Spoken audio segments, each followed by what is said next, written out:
Worf sucks at building ship models in the dark. Captain Riker has never lost. And Braktor is the leader of the Ferengi attack vessel Krikta.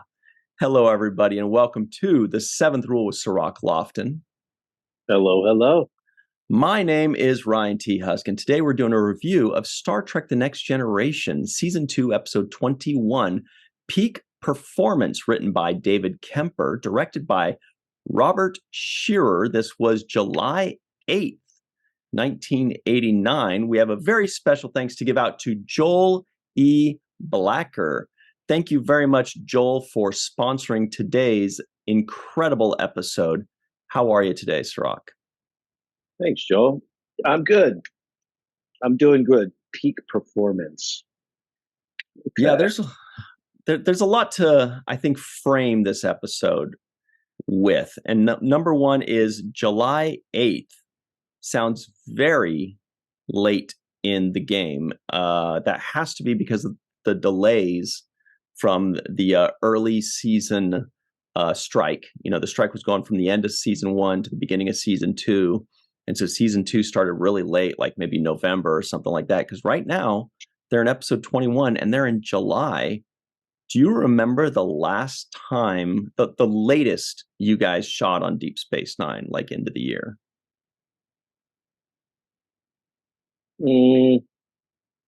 I remember by summertime, we were always kind of like taking our hiatus around summertime.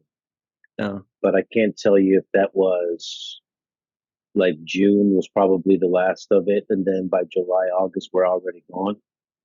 And I think it was a 3-month deal. Yeah, it always felt like the seasons ended in late May or early to mid-June. You know, like that was kind of the window. And that the seasons would start basically first or second week, middle of September, which means you guys were probably shooting at the beginning of September or very late August. That's what it seems like. Yeah, that's about right. And honestly, you want to not be working on those hot summer days because those July, August days in makeup on those backstages is ridiculous. It's super hot. You're melting in there. I don't care, even with the AC, because you still have to get in and out from your, from the wardrobe or the set, trailers. Somewhere you got to transport. Well, then I think that explains why this guy's face looks like he's melting. He's melting. Zach Dorn wasn't supposed to have those lips on his cheek. That's just melted makeup because they're shooting in June and early July. This poor guy. That's what it is. Also, everybody, if you're watching, please be aware that you can find this podcast wherever podcasts are found. That's the 7th rule, wherever podcasts are found. Please subscribe to those. If you're listening in, check us out on YouTube and subscribe to the channel and like this video. We'd really appreciate that. Also, hey, we got a Patreon. Go to patreon.com/the7th-rule. You can get all kinds of crazy perks. It's insane. You can go to lunch with Cirroc. You can, no, that doesn't happen.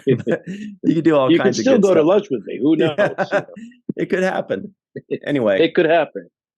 So back to this episode. I couldn't help but think of a little bit of a correlation when you said coming out of the strike and then filming into July, because we are now coming out of the strike, it being November. So I think around the same time period we're talking about. And I have heard rumblings about certain productions trying to start up quickly to kind of catch up and make up ground. Yeah, that's going to be tough. They got to squeeze it in before the holidays, but some of them are ready to shoot, like they were just about to shoot. So they probably just need a few days to ramp back up, I would think. Right. Yeah. But, so we may be seeing that same kind of anomaly as far as productions late into the summer or just awkward filming times. Maybe some productions may film through the holidays. I don't know. So it could be the case where we see film dates that we normally wouldn't be seeing based upon, obviously, the results of this strike. That's a good point. And I just checked. Season 2 of Next Generation, first episode started November 21st, or it premiered November 21st, which means shooting started probably 2 weeks before that or something like that. Maybe 3 weeks. I don't know. But that's really late in the game. That's at least 2 months later. And so that's why the last episode, the 22nd episode, which is our next one, is July 15th, which is very late. Okay, so this is 22 episodes. See, they didn't do 26 yet. Exactly. Again, because of that strike. So they started late and they also shortened it, because otherwise the last episode would have aired in mid-August, which is pretty much when you need to start up again. Right. It would have aired maybe like August 12th. So we get 4 less episodes this season because of the strike. Is that what happened? Yes. I believe that is why it was shortened and delayed, was because of that strike.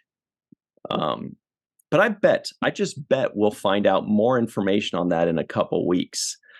Big announcement on that coming up, everybody. But in a couple weeks, we will have more information on all that in a very special retrospective type of episode that you're going to want to tell all your kids about. So this particular episode has the Zach Dorn. Did you know that at the most recent Star Trek Las Vegas, Creation Entertainment Star Trek Las Vegas, there was somebody that was cosplaying this character? And it was this actor's son cosplaying his dad. Wow. And he looked perfect. And everybody was like, how does that guy look so perfect? It's because it's his freaking son. I don't remember the guy's name, but yeah, it's this actor's son. And that was just the most recent one. Really brilliant cosplay of the year, in my opinion, because this is kind of an iconic character that only appears once. And I feel like Lower Decks may have had another Zach Dorn later.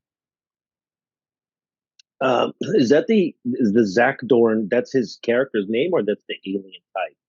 The alien type is a Zach Dorn. The character was Sirna Kolrami. Sirna Kolrami. Not a very memorable name. Zach Dorn, I can remember. And the actor that played it, Sirna Kolrami. That's a yogi name right there. Yeah. Like, I'm gonna go and take some yoga classes with my yogi master, Sirna Kolrami. He'll teach you a couple things. You'll get that flexibility. You'll have that hanging lotus and no problem. In no time. Roy Brocksmith is the actor's name. Roy Brocksmith. Oh, did you notice another special guest actor in this episode? Oh yeah, I couldn't help but notice another appearance of Armin Shimmerman, if I'm not mistaken, right, playing the Ferengi. Mm-hmm. He's unmistakable. He's so his presence is there, and he's actually dialed in closer to what we end up seeing the Ferengi look like over a long period.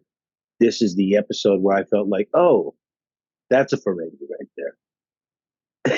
Yeah, he already evolved the Ferengi by evolving his portrayal of it. Mm-hmm. Yeah, I thought the same thing. As soon as he came on, my thought was, will he be the season 1 Ferengi or the Deep Space Nine Ferengi? And he wasn't quite the Deep Space Nine Ferengi, but you could see he was already 2/3 of the way there. You know what I mean? Like he was the season 1 Ferengi were basically unrecognizable.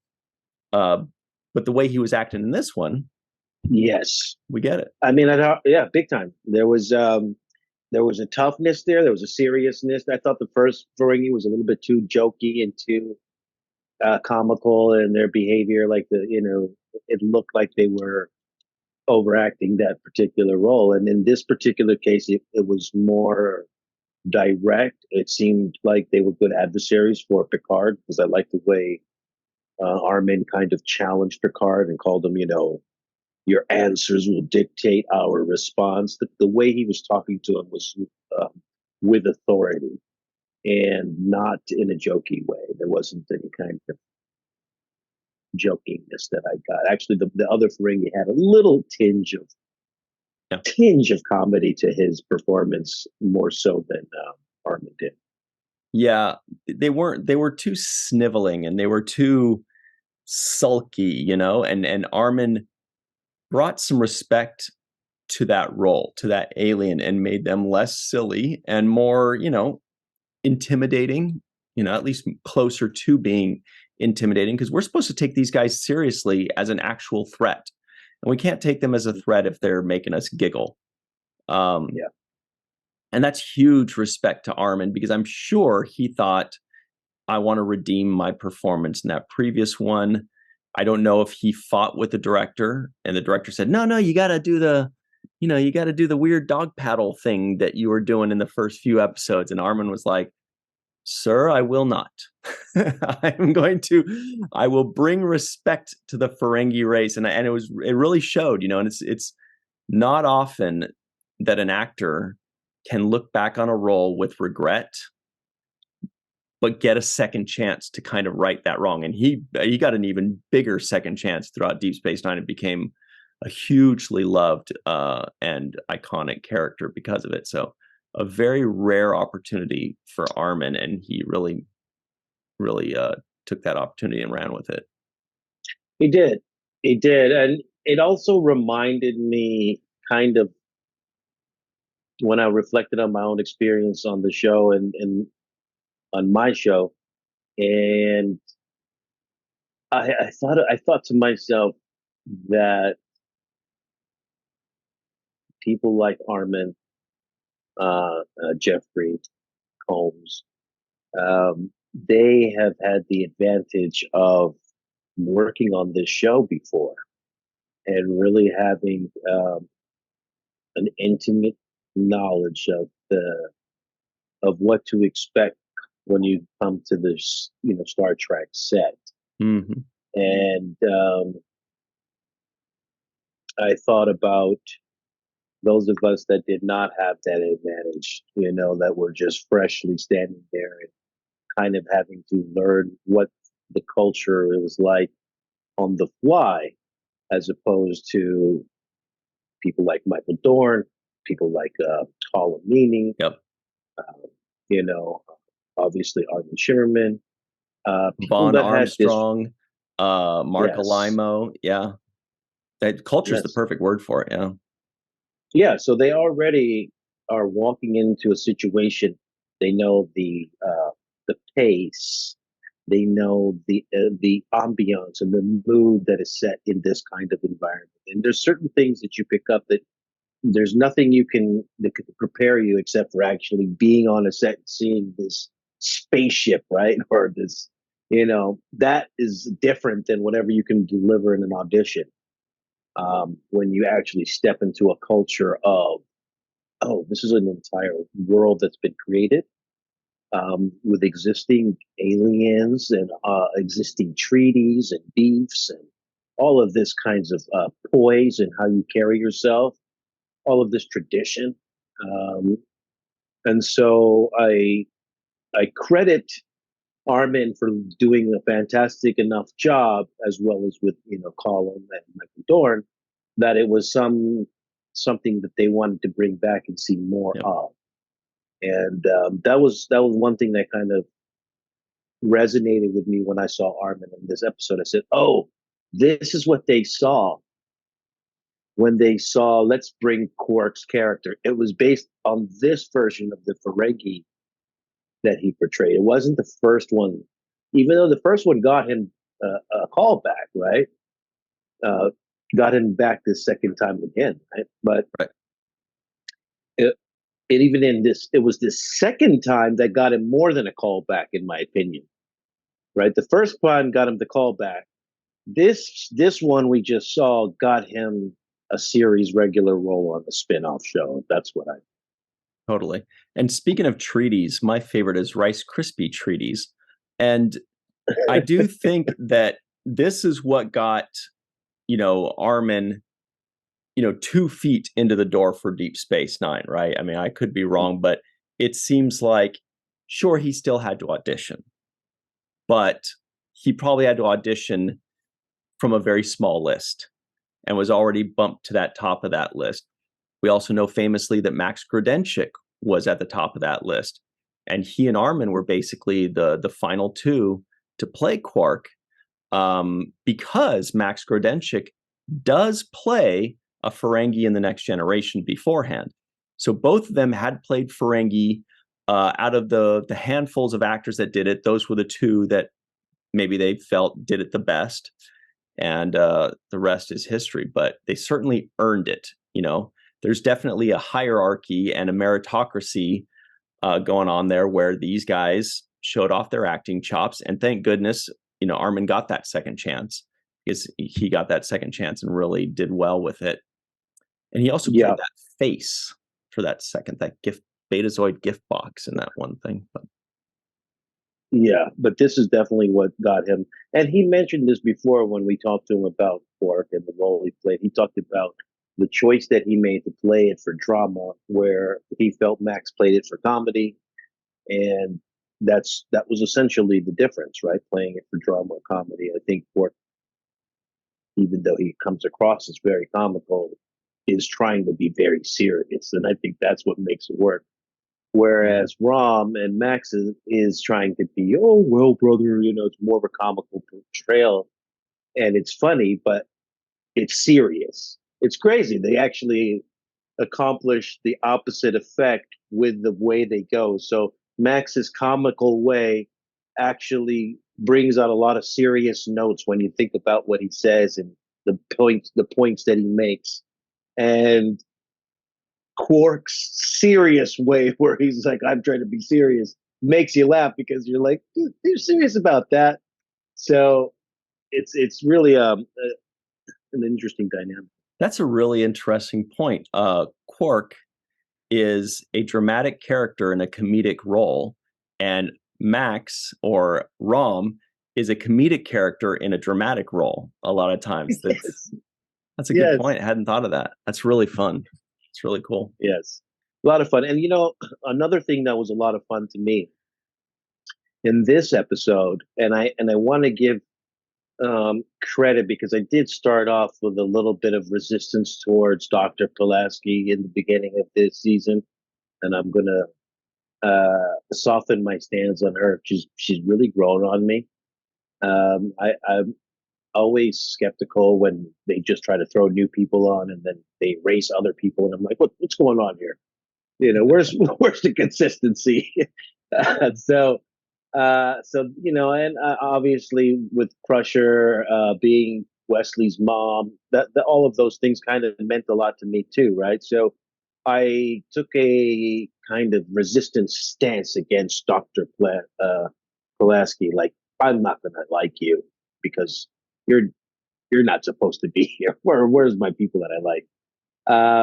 But she's won me over the course of this season, and I really say that she has grown on me by one, kind of endearing herself to people like Data, who I felt like she was really anti, just against Data, and really be giving him a hard time and very judgmental of him, to being really having a closeness and a relationship with him to the point where she kind of like can coerce him to do something he normally wouldn't do, right? Because she's like begging him in that one scene. I really love that please that she gives him, where she mouths please, like, please, play this guy in this game because he's such an asshole. He's pissing me off. I want you to beat him.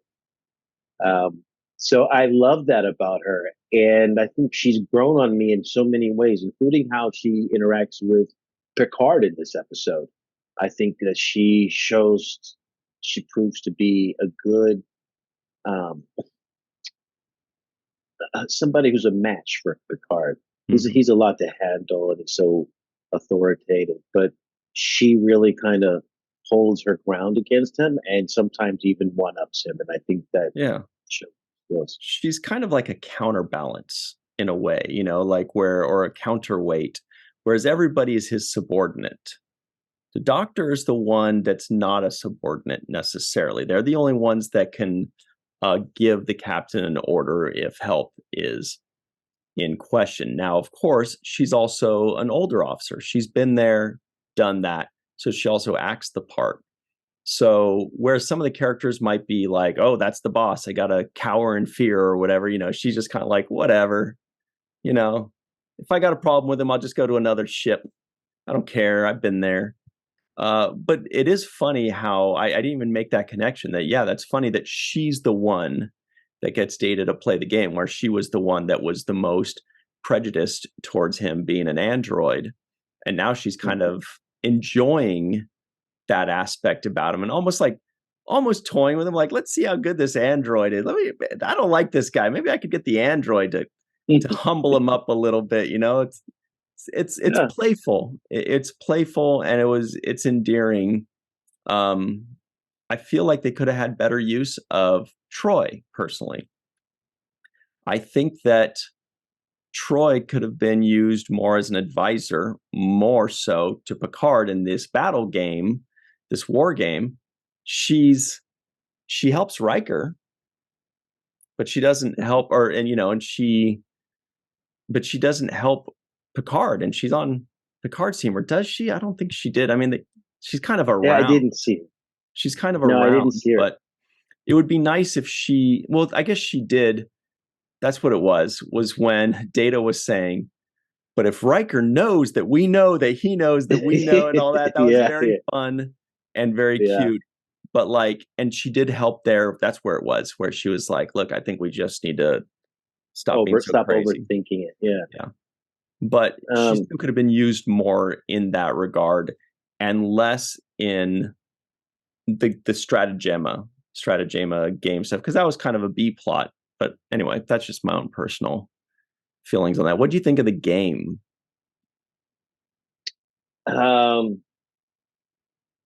Yeah. I would have liked to know more details about what the game was. What are they trying to accomplish in this game? Are you, I have to build some kind of thing and you have to go through it or whatever. Normally games have some type of rule, and they didn't even really discuss what those rules were, or kind of giving an imaginative idea. Like, chess, for example, even though they have the 4D chess or whatever that is, you kind of have an idea of how pieces are supposed to move on a chessboard. When I was watching this, I understood it to be some kind of like video game type of thing, right? But I couldn't tell what the objective of the game is. Or they showed a bunch of squares moving around, and some were like, I couldn't tell what that was. And I would have liked a little bit more explanation, if maybe it was like an algorithm of some kind of, solving equations, some kind of Bitcoin algorithm of zeros and ones and some shit, something like that. But they didn't give us anything. They didn't even tease us with some kind of something, It was just a really cool kind of hand thing design. And it felt like a video game. It was very clever. It was very creative in that, they got to come up with new ways to portray a game. They didn't want it to be a board game. They didn't want it to be this. They didn't want it to be that. And so I thought that was very creative. I didn't watch the gameplay as much as I was like really staring intently and nitpicking their finger movements. I was like, I kept catching myself thinking, like, if I was doing the role, I would make sure to have more finger, because they would keep their fingers together, and I'm like nitpicking it. I'm like, it's so obvious that they're just going like this. That's not that big of a deal. They should be doing, all kinds of crazy, whatever. And so I missed all that stuff because I was too busy nitpicking. But we're about to go to our break, but we're in luck that I actually do know the rules, the gameplay, and the point. I looked it up, researched it. It's very interesting. We'll talk about that on the other side, so you do not want to miss this other half. We'll be right back on the seventh rule. Hello, everybody. Welcome back to the seventh rule, Cirroc frickin' Lofton. Hello. Here are the trivioids of the week. Let's pull these guys up. There were a lot. They go a little something like this. The Enterprise is diverted to the Braslota. The Enterprise is diverted to the Braslota system. That's what it was. It reminded me of Bratislava, which I think is like the capital of Slovakia, maybe. It's definitely the capital of one of those Eastern Europe. Anyway, Sirna Kolrami requires little rest. Zakdorns have the greatest innately strategic mind in the galaxy. Commander Riker will captain the USS Hathaway. Sirna Kolrami is a third-level grandmaster at the game of Stratagema. Worf sucks at building ship models in the dark. You notice that? Like, he was having problems, but it was like it was way dark in there. Like, that's your problem. Worf wagers heavily in the ship's pool that Riker will take Sirna Kolrami past the sixth plateau. The Zakdorns' word for mismatch is challenge. Commander Riker is simply the finest officer with whom Picard has ever served. Commander Riker calculated a sensory blind spot on a Tholian vessel and hid within it during a battle simulation. Riker's solution in a crisis was to shut down power and hang over planets' magnetic poles. I got a nitpick there. And Captain Riker is never lost. Braktor is the leader of the Ferengi attack vessel Krikta. Okay, that's too many. Yeah, actually, I was thinking that too when I was hearing Picard's opening in this episode. It felt like a mouthful of words of the Bruslot and the Zakdorn strategist Sirna Kolrami and all. I was like, dude, this is like, words. Is there going to be a test after this? Because this is I hope not.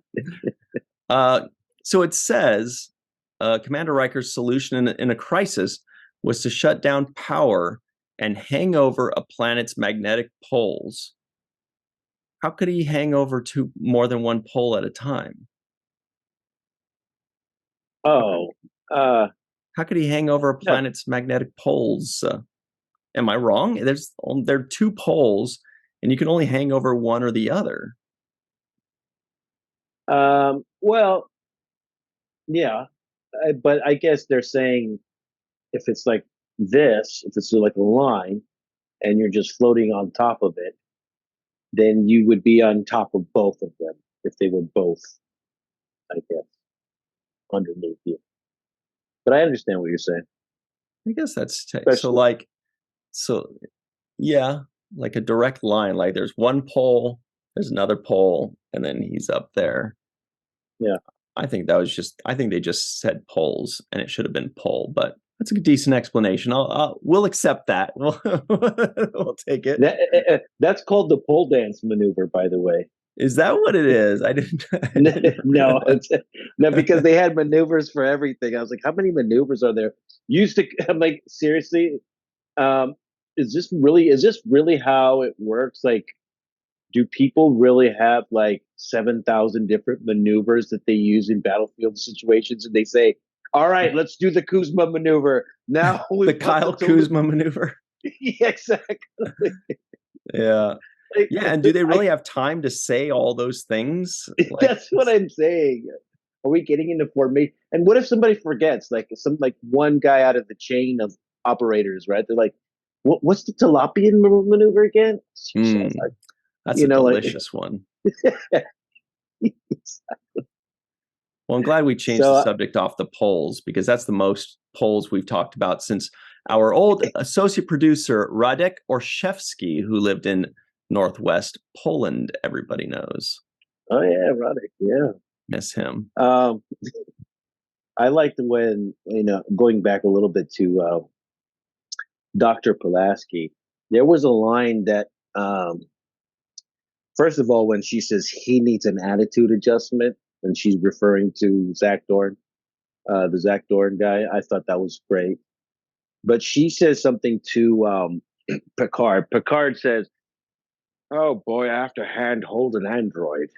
And she says, the burdens of command. And the way she said it, I thought it was great, because she's like, oh, poor captain.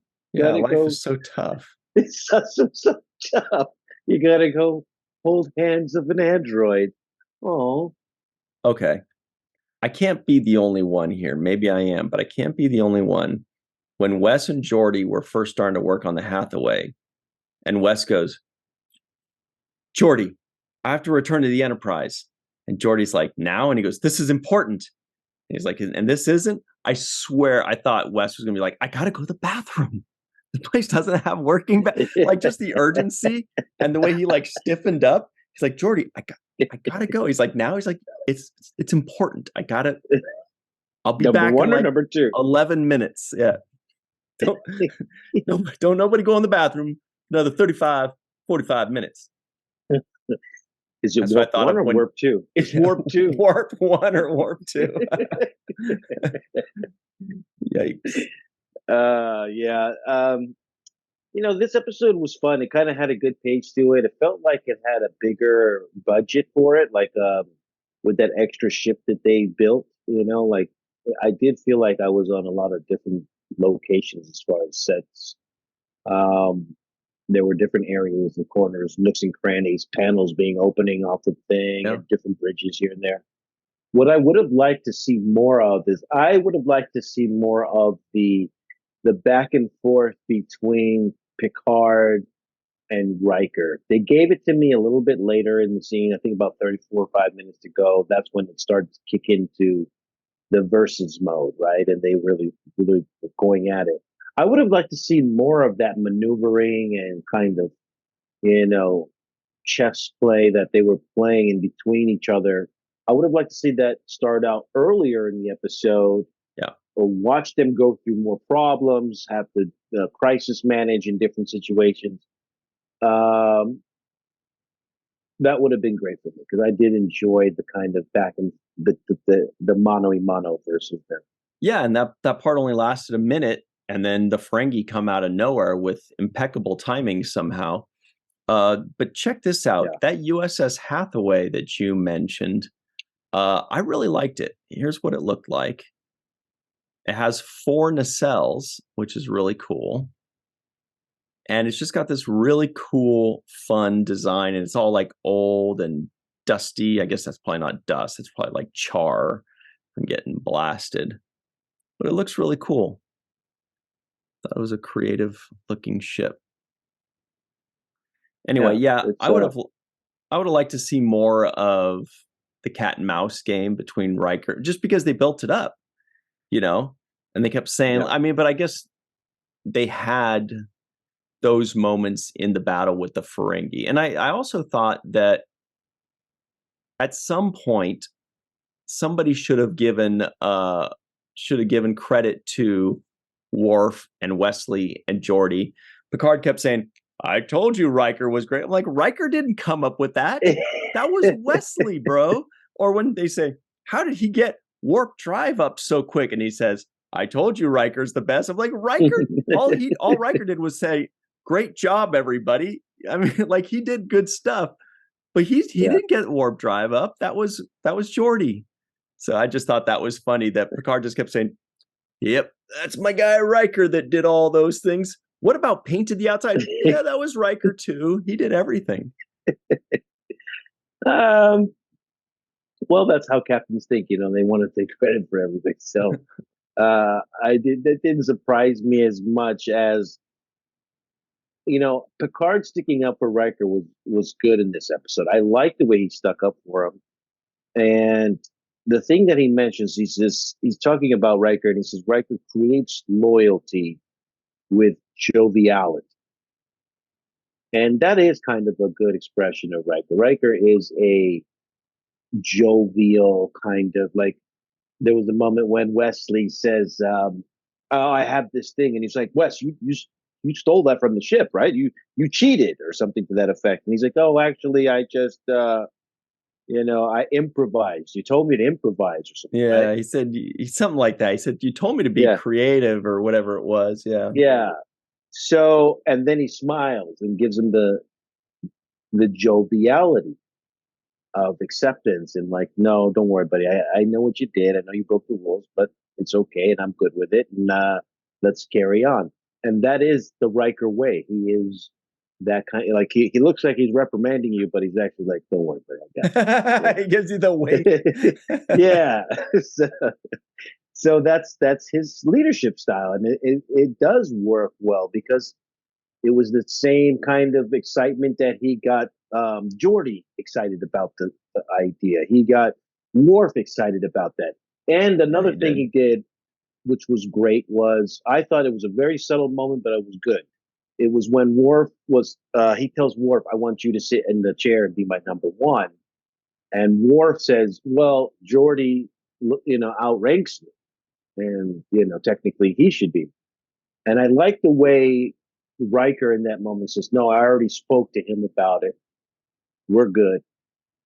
That's another leadership kind of skill set. It's not like he didn't belittle Geordi in that moment. So, oh, Geordi, what does Geordi know anything about this? He actually took the precaution in the beginning. He already spoke with Geordi about it. He already said, "I wanted Worf to be in the helm here at my number one. I need you to fix the ship, and and you and Wesley." So that's all delegating and leadership skills, as far as saying everybody being on the same page and nobody's feelings being hurt about the way things are going to have to unfold. I thought that shows Riker's leadership skills to me. Yeah, and that's also, when you're talking about Riker being jovial, I can't help but think Jonathan Frakes is jovial. And I don't think that they necessarily originally wrote that character that way. He was kind of like Kirk. He was kind of like going to be the new Kirk. But Riker brings more than just, the sparkle in his eye and that smirk, He does bring an air of like, you kind of go, if I could just get one beer in him, I bet he's going to start making jokes. He's right on the cusp of like screwing around and making jokes and patting people on the back. He seems like he's just half a beer away from that. But I've never met Frakes myself, but I would assume it seems that Jonathan Frakes is like that, like how I'm describing Riker. Yes. He seems fun to be around. People seem like they really love working with him as a director. And, sounds like he's very similar to Riker. He is. And that's the thing is he creates loyalty with his jovial spirit, with the way he is. There's a lightness about it. Even when they were facing death in that moment, they were like, "Well, if we don't shoot the photon at the exact millisecond, you guys will die." And he's like, "Well," there's a way he says it, like, it's like, "Well, then we'll be dead." And Geordi says, "Data, that's the one thing we're all sure about." Like, trust me, that's the one thing we don't need to go over. I get it. I understand what the situation is. They're giving some good lines out there. There's definitely humor to be had nowadays. We're starting to see a couple jokes here and there. This was kind of a lighthearted episode in a lot of ways, with the game playing and with the bust him up. I was like, bust him up? What is this, 1989? Oh, yeah. And you know what? Also, another thing that Troy did in that scene that she had with Data was she was explaining the kind of man that Riker is too, right? Because we had a little bit of Picard explaining how Riker was by saying, he's one of the best that ever did it. He's the best. He kept saying how great he was, and you should see him in bed. And then, that's what he thought. He didn't say it, but he was thinking it. And then Troy also says that the man that he is will be the thing that always rises to the top. The man that he is, whatever he is, not that way. But no matter the options, is what she says. No matter the options that he's faced with, there's a certain je ne sais quoi about his character that's always going to reveal itself. A little bit of charm, a little bit of confidence, a little bit of playfulness, and then also a little bit of seriousness. Like there's that seriousness too. Like, yes, Captain, I'm listening, and we're here. We heard what he said, and all of that kind of. He has the balance of them all. So, a lot of the explaining about what kind of character Riker is. But I also wrote down in my notes, number one's number one is Worf. Yep. So the first time he had a chance to pick a number one, it was Worf. Yep. Who was his number two, though? I guess that was. Yeah, I think it was. It Yeah, must have been Geordi. it had to be Jordan. Yeah. And I'm reminded of when you said the character thing. I'm actually reminded of there's a sports guy. I don't remember who it is. It might be Colin Cowherd, who says, "Sports don't build character; they reveal it." I've always thought that's one of the best quotes ever. It reveals character, and it's kind of like what you're saying, where the things that are happening, these missions that are happening for Riker, are revealing who he truly is. They're revealing his character. And if his character is a winner or a guy that rises to the top, that's going to show in these circumstances. Even if he's not aware of it or we're not aware of it, these circumstances are going to arise and he is going to come out of it usually favorably. There was also an interesting moment when you were talking about Picard talking to Data, when Picard's kind of beating it out of Data. He's like, get your act together. He says, I want you to know, to figure out how I should deal with Commander Riker and the Hathaway, and I will await your answer on the bridge. In other words, he's like, figure it out and get out, and you're going to answer my question on the bridge, not in your room all sulking. He was pouting. He was sad. Yeah, he was sad. And that's where I like Dr. Pulaski in this episode, because she seemed to really care about Data in those ways. She was like, yeah, in whatever way you want to call it, because he's like, I don't have an ego. He said, well, I don't want you to be disheartened. I don't have a heart. Yeah, she's like, Data. All right, that's enough. Actually, but yeah. I was just going to say, if Pulaski continued on throughout the entire series, I could see them ending up being like best friends. Like it looks like they were starting to maybe create that arc. I mean, it wouldn't have to go in that direction, but I could certainly see it going in that direction and being like a really cute and fun friendship there. I can see that as well. Because they seem to be growing on each other. I think Pulaski is starting to really like Data.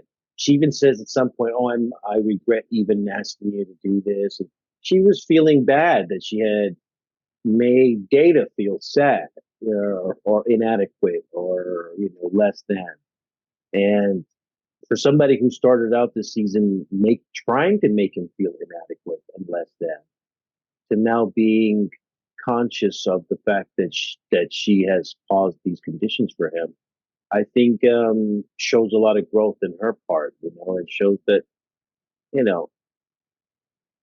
like all of us, we're all able to learn and grow and make changes to our behavior and our point of view and become better people if we so choose to do and put the effort into doing that. And I think Pulaski is showing that her intelligence and why she's a doctor, because she has used her intelligence to elevate herself in these kinds of ways and make these kinds of decisions about what needs to be done to better have better relationships, and better chemistry with people. It's a lot of growth for her character. Absolutely. Good point. Also, I wanted to touch on very quickly Ensign Burke, because it's always interesting to see who got the week of work that week. Somebody, they bring on some character for that week, and then suddenly that person's like in every scene, and then we never see them again. Like suddenly, Ensign Burke was doing security, he was picking up Wesley, he was doing this, he was doing that, he was picking up the dry cleaning, he was doing everything. And then I don't know if we ever see him again. So I want to, God, this guy, the actor's name is Glenn Morshower, and he has 240 credits on IMDb, still working. This guy is, wow, what a busy guy. But He's the redhead that we saw. Yeah, who actually had a good amount of lines. Yeah. He was also in Voyager. There was another ensign.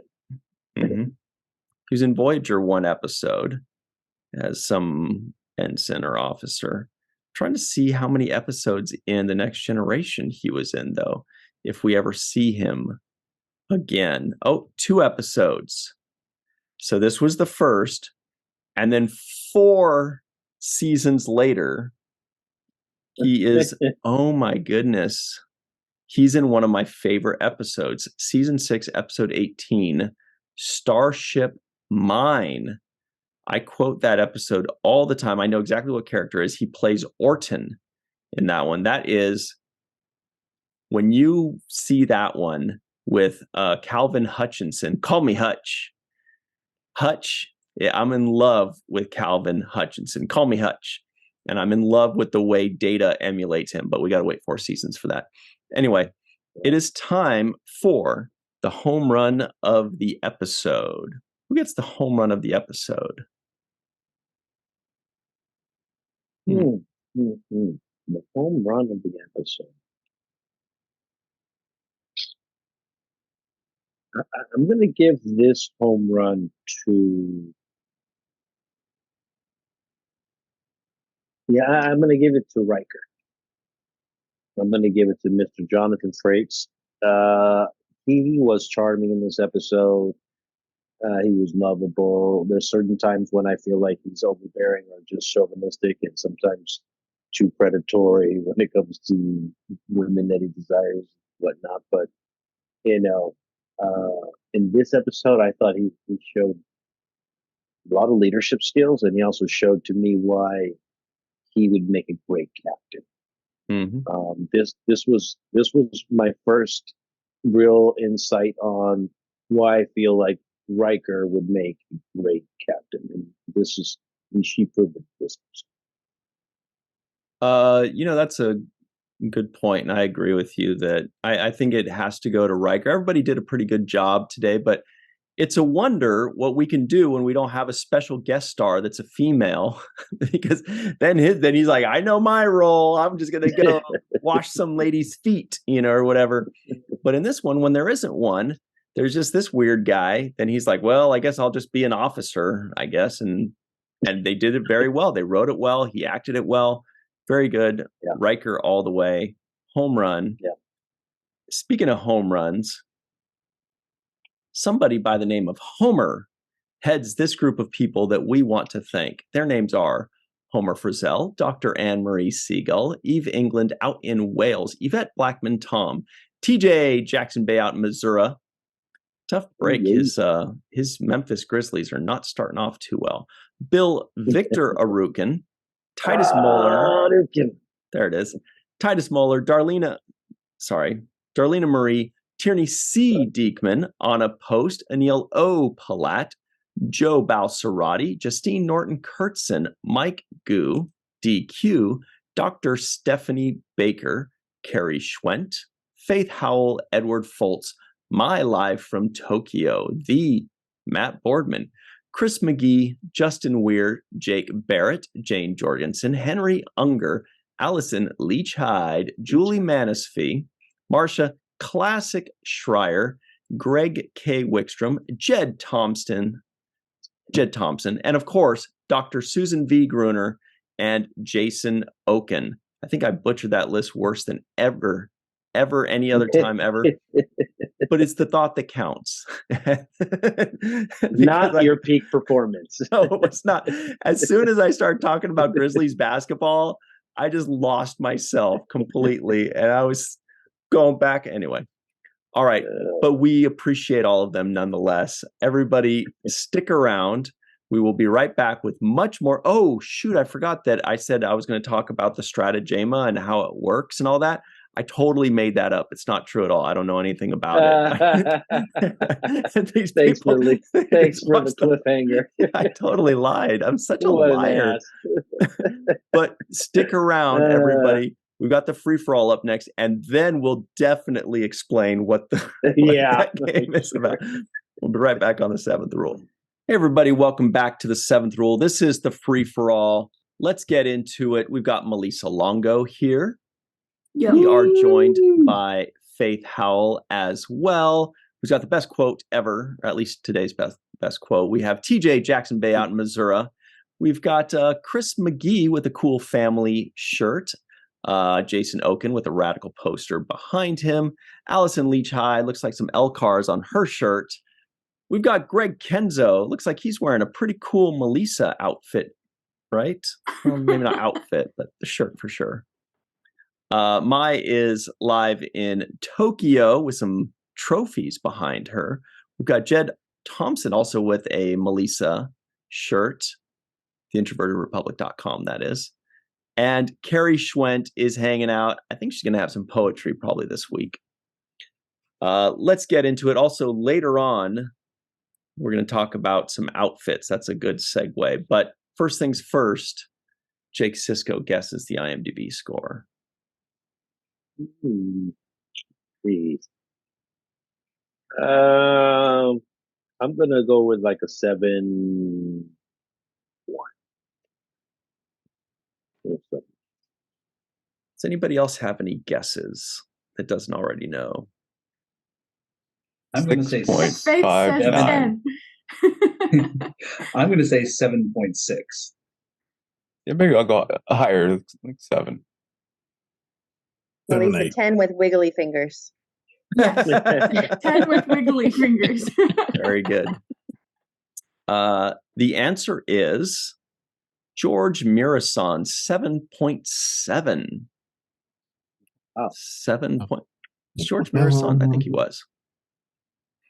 7.7. Everybody was around it. Good guesses. Did we have any non-appearance mentions? I didn't hear any. Well, unless you count the Borg. Yeah, the Borg. Did that count? Nah. Has to be a specific person. Lastly, something I'm not good at checking for yet. What about some kind of or some sort of? Did they say anything like that? Some kind of war game. Some kind of...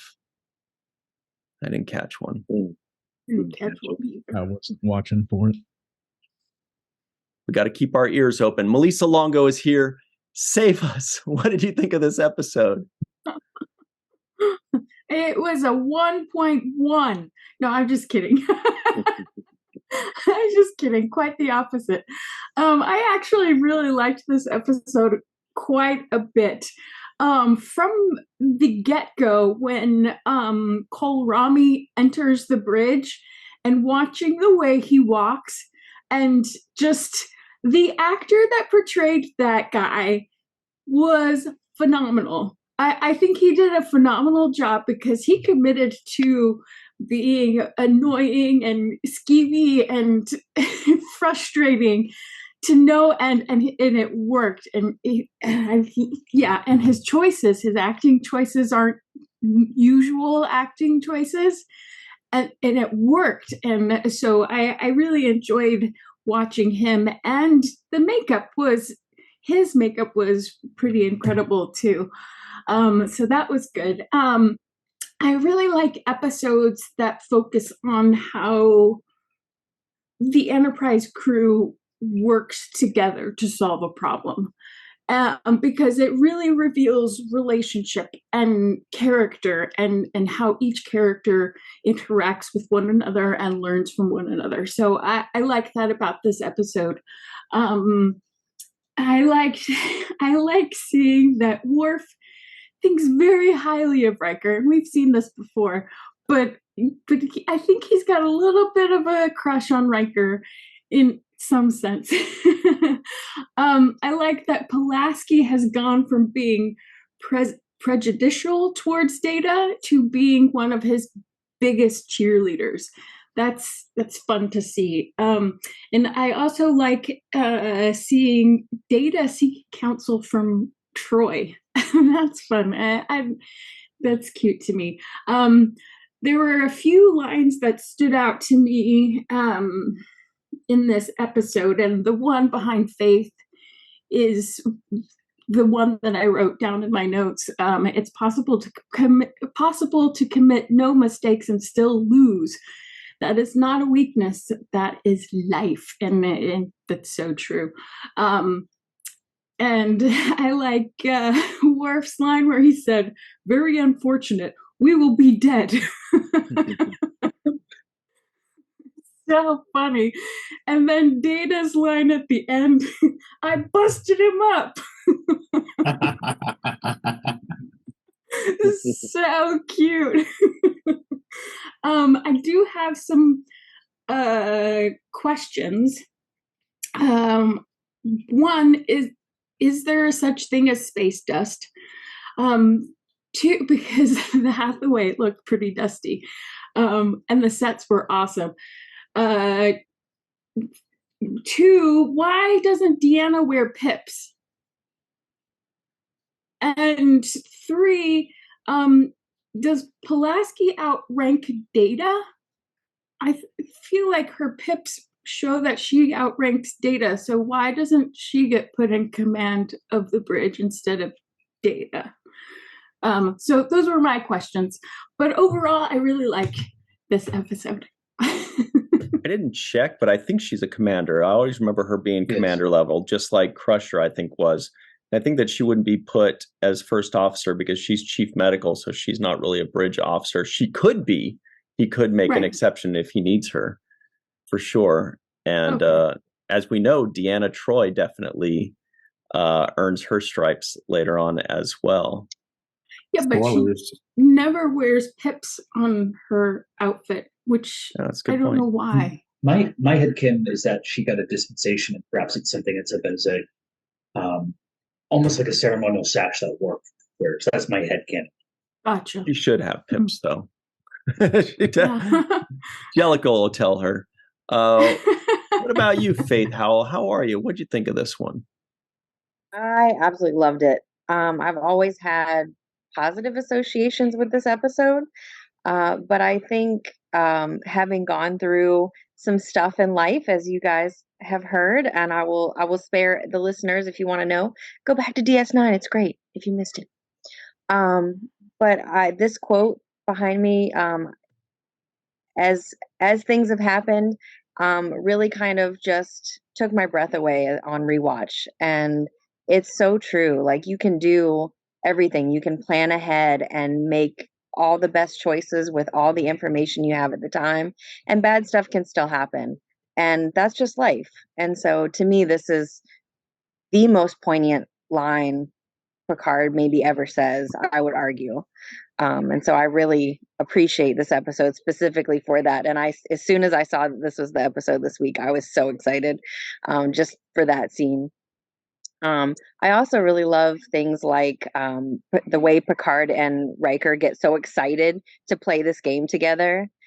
Just that both of them grinning as they're going off on their separate ships was just joyful. I loved seeing that. And I thought I was going to have a nitpick at the end when they did the rematch, and I was like, oh, I kind of forgotten. I thought Data's gonna beat him, and I really appreciated that he didn't win, because I feel like that would have gutted this whole scene if he had gone back and won at the end. So I really liked that it was a stalemate in the end. Mm-hmm. Very smart stalemate there, and it was what turned into a stalemate between the two ships because the Ferengi came. So that's very really good writing. Agreed. TJ Jackson Bay is out in Missouri. He's a great writer too. He writes some really good posts on social media. What do you think of this episode?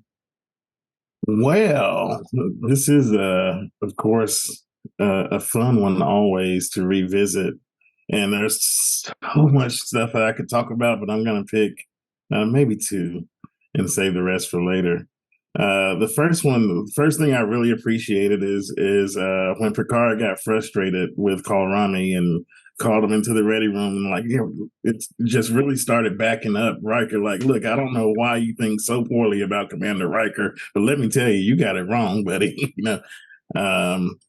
Because since he came on the ship, and I really just think this was his kind of tactic to just kind of egg them on, because he's so snooty and so arrogant, and he knows that he's right, and so he's just like, I think he's just really kind of sticking it to him, but in addition to backing up Riker, he's also making sure that like he's saying this stuff in front of the crew that Riker commands, and that just ain't right. So he fixes that, and I appreciate that he fixes that.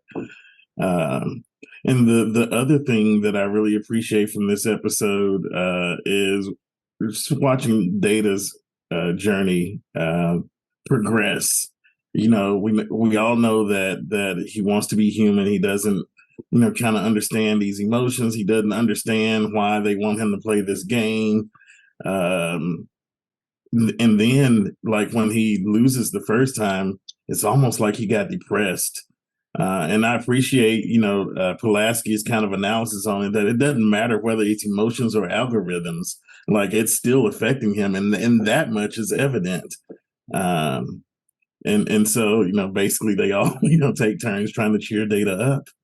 And he comes back, and even at the end, in the scene behind Carrie, he's almost kind of smiling because everyone around him is cheering, and he just said, "I busted him up." Like, he actually kind of just had to surrender to that, because before that he's telling him, "Look, I didn't win. Like, I don't know why you guys are cheering. This doesn't make sense to me." And he's like, "All right, fine, I give up. I busted them up." And he's smiling, but I think the same thing is true, that he's really still just kind of running algorithms in his positronic brain to try to figure out, well, this doesn't make any sense to me. And how many times is that true in our lives, that we see people that will put on a smiling face just to be social, but inside something different's going on. And so that just kind of made me think that thought. And it's always good to be kind, and you never know what someone's going through, even if they're smiling. I had a couple of favorite quotes from this episode. Of course, there's the classic, but I also appreciated when Captain Picard said, after Kolrami said, "I order you to withdraw, and I represent the Federation." And Picard's like, "I'm the captain of this vessel, and your order is nullified." It's like, you are not, pulling that. Here, I'm not leaving my people behind. Again, he backs up his people. And the other one is at the very beginning of the episode, where Commander Riker just kind of glibly asked Picard, "Do you want to surrender now? Just go ahead and surrender. Just give up. I got you." Excellent stuff. Thank you very much, TJ Jackson Bay, on the bridge of the Enterprise D. The Dark Lord, Chris McGee, is here. What's up, Dark Lord? What do you think of this one? Oh, this like everyone else has said, it's one of my favorites, I think. I will mention some things that haven't been brought up yet, maybe in the previous segments, I don't know. But for example, in one of the earlier scenes, Worf is building a model ship. Kind of seems like maybe Troy is giving him some anger management exercises. I don't know what's going on there. It's great seeing co-stars get some spotlight in this episode, such as Leslie Neal, who played Ensign Nagel, and Glenn Morshower, who played Ensign Burke. And I remember Glenn in besides other Star Trek shows and episodes, he's also been in movies such as Under Siege and some of my favorite TV shows like Quantum Leap and Babylon 5. And the one I remember him most from is as Special Agent Aaron Pierce in 24. Yeah. I love the little conversation in the ready room between Kolrami and Picard, and how Kolrami thinks that Riker isn't fit to be a captain, yet Riker's already been offered his own command more than once by this point.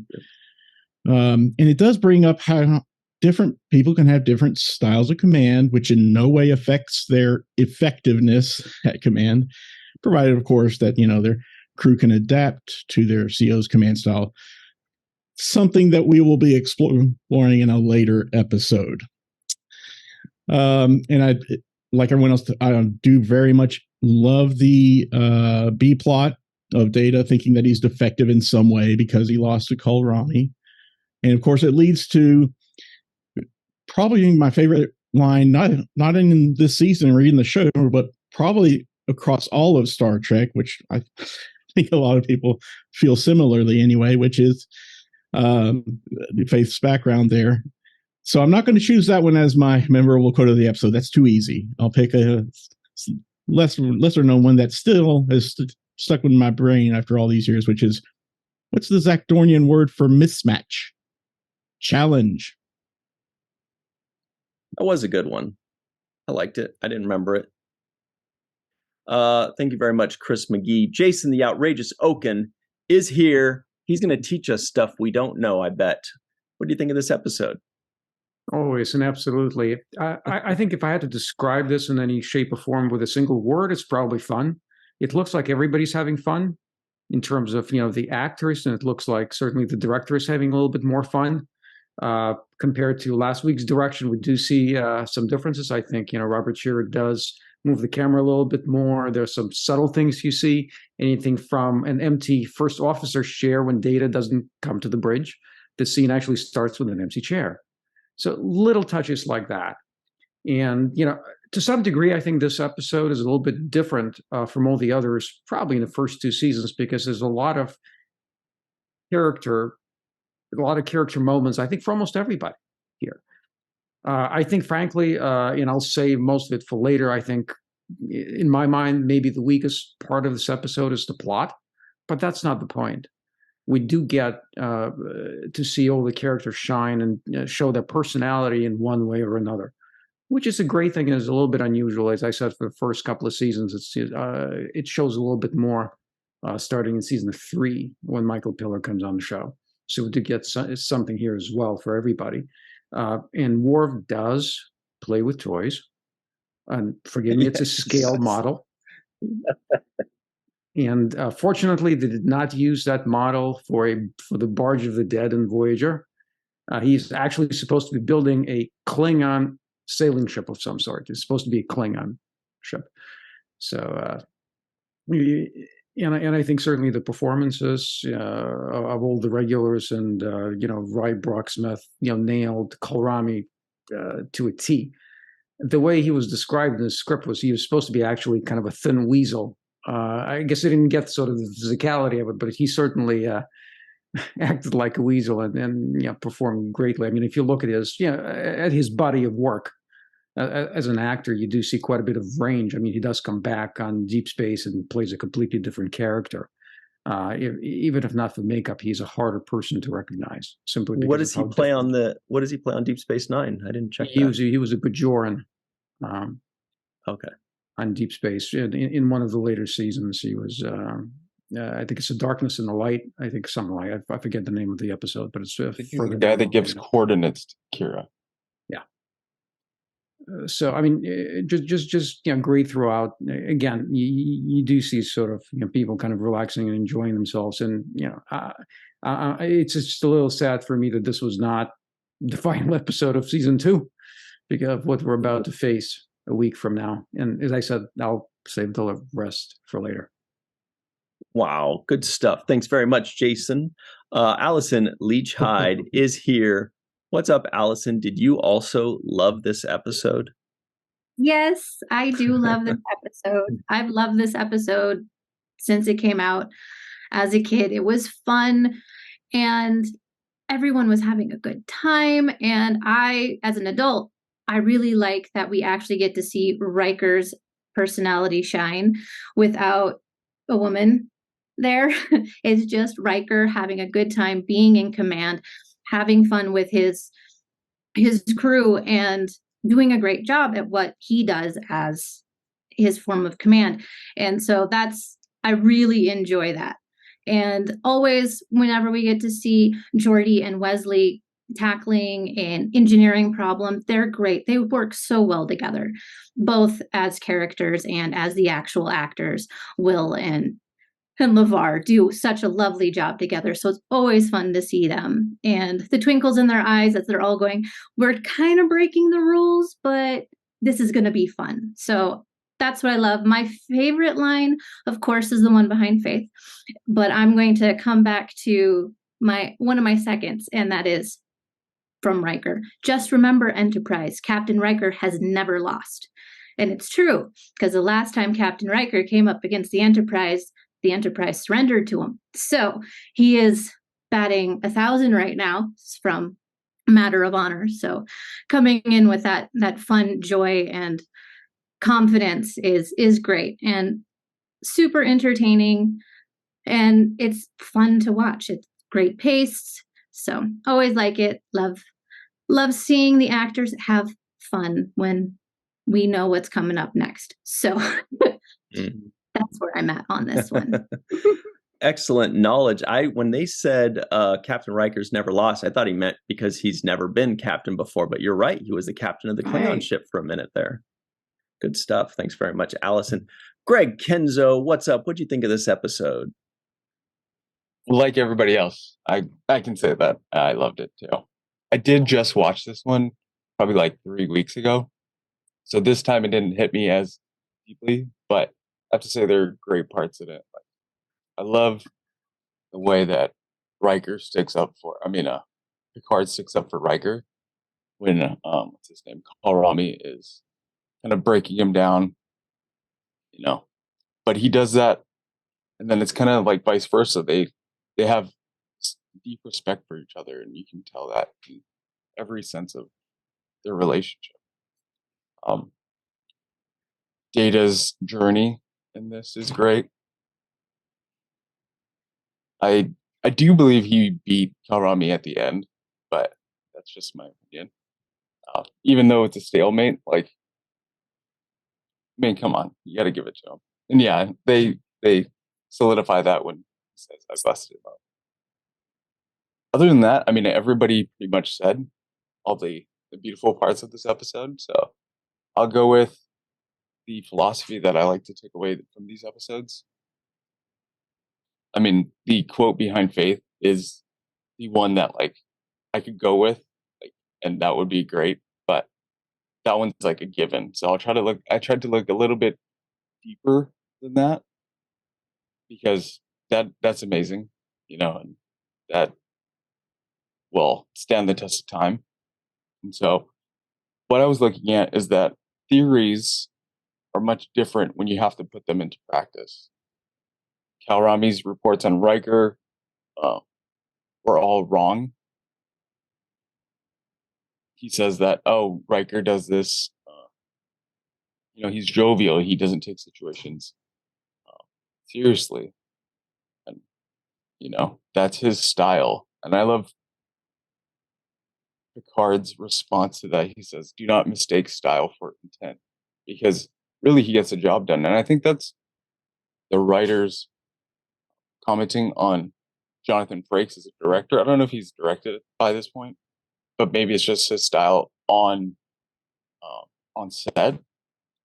I've heard stories or I've seen interviews where they say that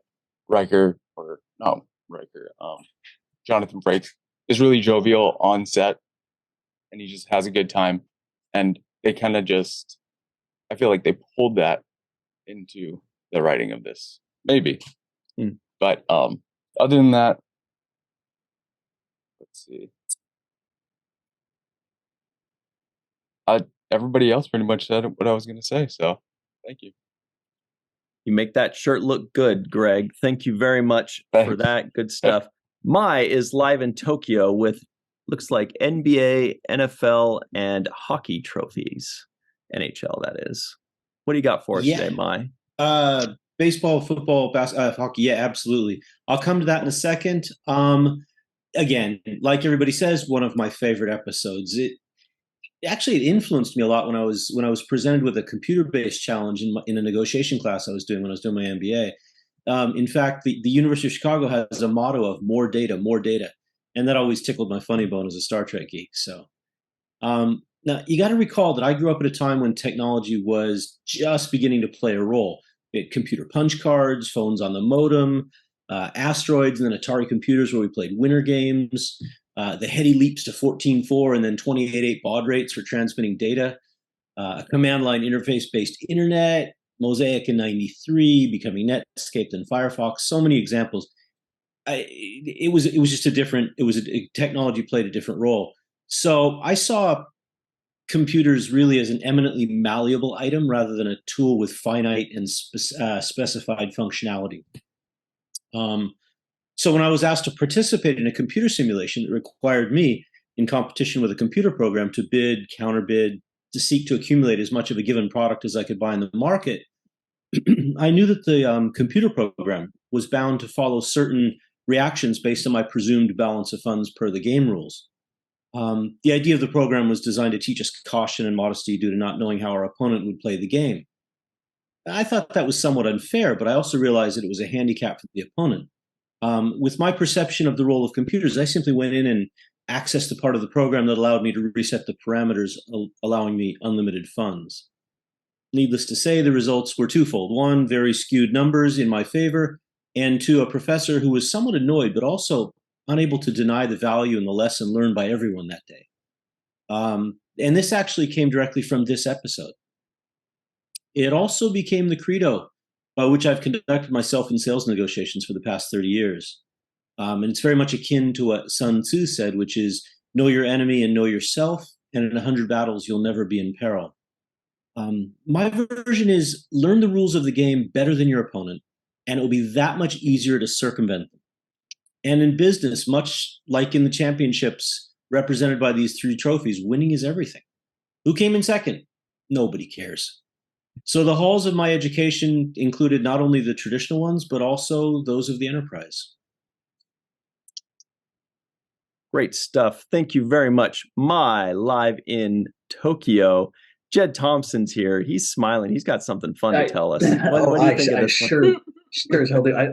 Faith beat me to it there in the chat. But I gotta ask, did you use Kobayashi Maru?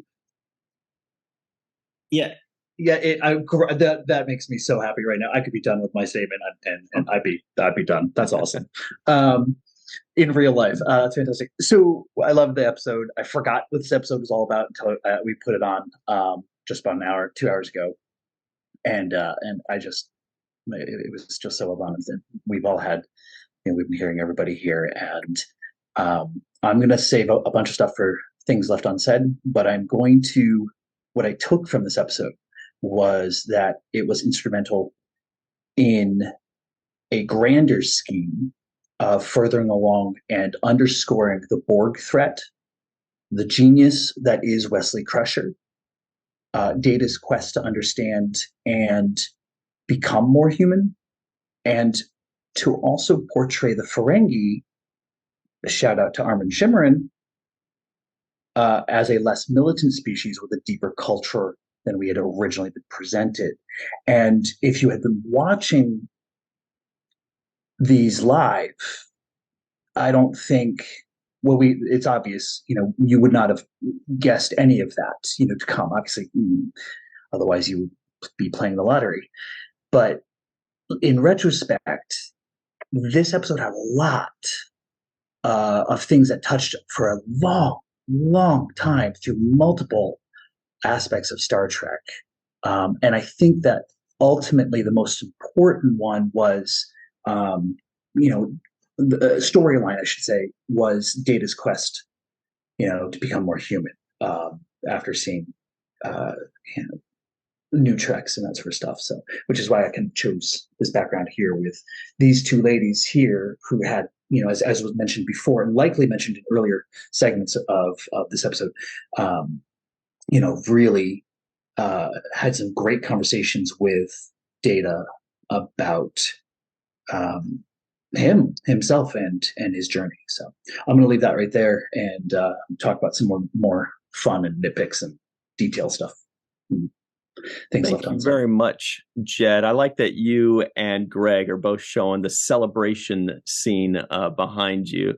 We've got Carrie Schwent, a.k.a. Crafty Bear. What's up, Carrie? What'd you think of this one? So much fun beginning to end. And who is not a Crafty Bear is Worf. Keep all crafts far away from him because he's going to break them all. Watching him snap that pole, that gutted me. I'm like, no. And then he sweeps it all into the drawer. I'm done. I clean up a broken project, Worf. No. But anyway, I will add to the minor and on my side fangirl sort of girling over Mr. Burke, Mr. Glenn, who was so fantastic on 24. I wrote 49 episodes across 7 seasons. He was fantastic in that. But one other role he was also in was in Transformers: Dark of the Moon as one of the military guys.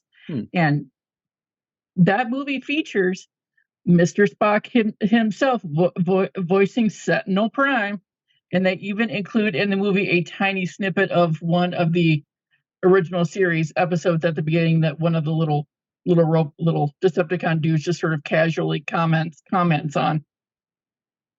And of course, it's always nice to see our friend Armin on his next step up to Quark. You got like the more cartoony Ferengi. This one's he's a little intense, but in a more serious and slightly menacing way. And then we get the Quark we all know and love. The walk and talk with Geordi and Riker as they're heading to Riker's match with Kohlrami. The speed of that dialogue must have been the inspiration for Amy Sherman Palladino, because that was Gilmore Girls level speed with that dialogue. And they were walking so fast. I don't know how the camera guy didn't like fall over and trip backward. And Pulaski and Data, they came. I mean, I was one of the very vocal critical of her beginning of the episode. The two of them came so far. Her turning around as Kohlrami's talking to Data about, "Hey, I heard you want to play stratagema with me." Okay, why would you want to do that? Why would I do that? And when she turns around and mouths "please," that actually touched me a little bit, because she was advocating for him, like, "Hey, I know I got you into this. Come on, I know you can do it." But then she tries to do her part to help Data back out of the sort of crisis of confidence that she kind of mostly contributed to. But Picard, he gives the best pep talks. Good advice mixed with a little bit of tough love. He's like, "You know how to formulate a premise, right?" Like, "Yeah, okay. Come up with this premise. Come tell me on the bridge once you figured it out. Bye." But his little speech there that like Faith has behind her inspired my own poetical pep talk. I think I just made up a word, poetical. In any case, here we are. When losing, it's easy to second guess, even when you know you've done your best. You've done everything right, but still lost the fight. Self-doubt can be beat when put to the test. So there we have it. And also, to finish up, I've got a couple things left unsaid. But the sweater behind Data, I have questions. I have so many questions. Yes, Carrie, yes. I pause a lot when I take notes. And I paused it on this and looked up. I'm like, wait a minute. What is that sweater? And there's like, I paused it in a couple different spots. There's different like astrological sign names on it, and it looks sort of old school nautical. Mm-hmm. It says Africa on there. Wait a minute. Africa. Yeah, I saw the African. Yeah, right there, Africa. So many questions, and also I just love the look on Data's face is just so adorable. But yeah, got a couple. We've seen that look before. We'll see those. We've seen that look before. It's adorable. Great stuff. Thank you very much, Carrie. It does look nautical to me too. Jake's final take. Any final thoughts on this one, Cirroc? Yeah, you know what? My final thought is basically words of encouragement. That's what I wrote down. A lot of words of encouragement in this episode. Supporting each other and kind of looking out for each other, talking good about people that you work with. I think Picard was, always backing up Riker in this episode, talking about how great he was and he's the best. Riker was doing that for Worf when he was saying, "I need you to be at my number one because you can handle this, and this is right up your alley." He also did it for Geordi when he was telling him, I need you to do this because the ship's in disarray and I know you can do it and you can fix it. You can get it fixed. He did it for Wesley by, hyping Wesley up and letting him know that, giving him the confidence that he could do it. And then Troy was doing it for Data. Everybody was giving words of encouragement. I thought Pulaski was doing that as well for Data. And so that's one of the things that I loved about this episode, because you get to see everybody kind of sticking up for each other and saying, no, that guy's, that's my guy and he's capable. A lot of communication, a lot of understanding there between each other. I like Wesley's face when when he gets an idea and you start to see his wheel spinning, he really projects that well as an actor. It's something that you can see the wheel spinning in his head, and he does a very good job of relaying that he's, thinking of things. So I like that about his performance as well. I mentioned this earlier in the review, but I don't know how all of these people in Starfleet are able to remember so many different maneuvers.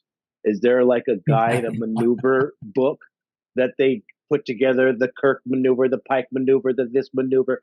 How many maneuvers can there possibly be? And how could you remember all of these maneuvers? It'd be, the Talupian, the Kuma. And there were so many of them that I just couldn't. I'm like, it starts to lose me. Also, this guy, he gave me some Kai Wynn vibes. The Serna Kolrami, he gave me some just Kai Wynn vibes. Like, get him out of here. The overconfidence kind of it's just it's like too much. And then lastly, I'll say Captain Picard, he says, oh gosh, I have to handhold an android. And how many years later, now everyone is hand-holding androids. Hey, very good. Whoa, I was like, where's he going with this? That's excellent. All right, everybody. Yeah. We finally learned something. It took us an hour and a half, but Cirroc taught us a lesson, and we are better for it. Thank you all very much for joining us. Malissa Longo, Faith Howell, TJ, Jackson Bay out in Missouri. Sorry about the Grizzlies comment. Chris McGee, Jason Okun, Allison Leach Hyde, Greg Kenzo. We got my live in Tokyo, Jed Thompson, who gets to spend his weekends with Denise Crosby, and Carrie Schwent for myself. So, hang on. Yes. We got nice.